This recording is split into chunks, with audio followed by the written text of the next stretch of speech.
Dear future generations, I think I speak for the rest of us when I say, sorry. Sorry we left you with our mess of a planet. Sorry that we were too caught up in our own doings to do something. Sorry we listened to people who made excuses to do nothing.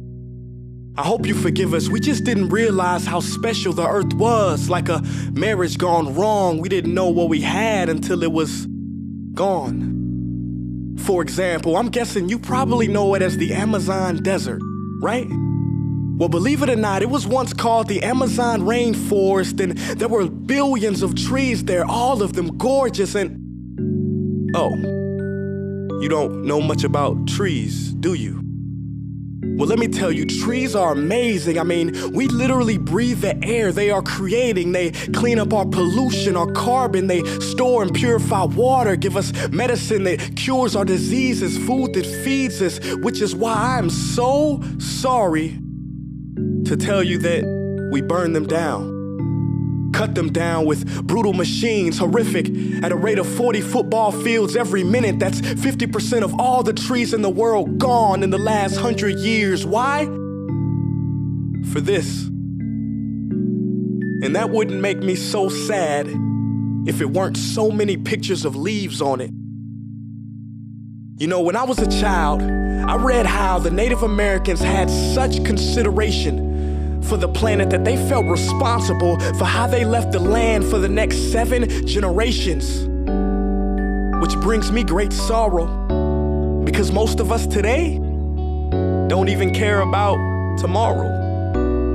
So I'm sorry. I'm sorry that we put profit above people, greed above need, the rule of gold above the golden rule. I'm sorry we use nature as a credit card with no spending limit, overdrafting animals to extinction, stealing your chance to ever see their uniqueness or become friends with them. Sorry we poison the ocean so much that you can't even swim in them.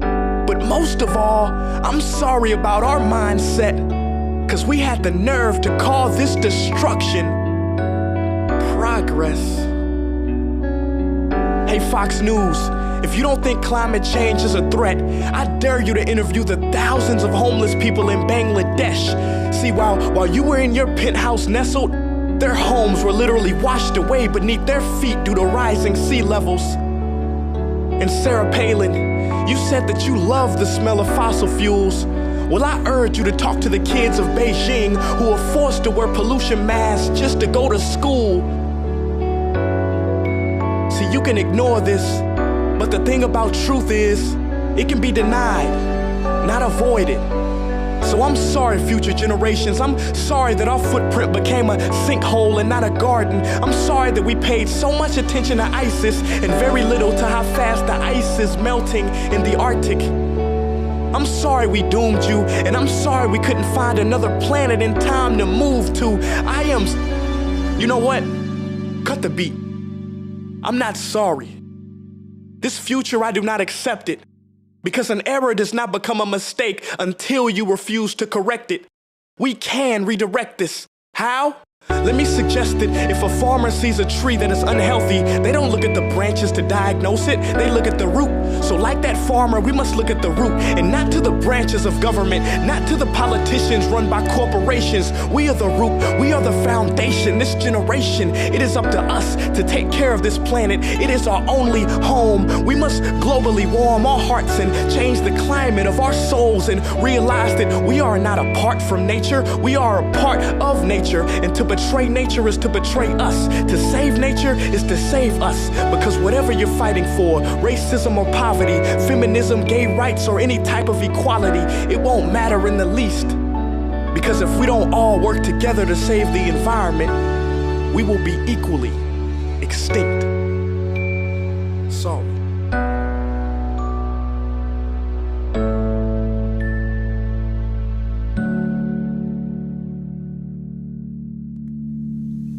Hey guys, for the past several weeks, I've been here in Africa, the heart of Africa, witnessing the horrific destruction of the rainforest, which inspired me to write this piece. Why are forests being destroyed at such an enormous rate? For this. Today we live in a world where destroying trees makes you money. So what can we, normal people, do about it? One way to directly fight the destruction is to stand for trees. By standing for trees, not only can you save the lives of trees, help forest communities, and protect the rights of animals to live in their homes, but you will also balance the amount of pollution that you yourself give off with your everyday activities, making you a part of the solution and not the problem. This is the option that I chose. But whatever way that you choose to stand for trees, do it. Because a wise man once said, when the rivers are all dried up and the trees cut down, man will then realize that he will not be able to eat money.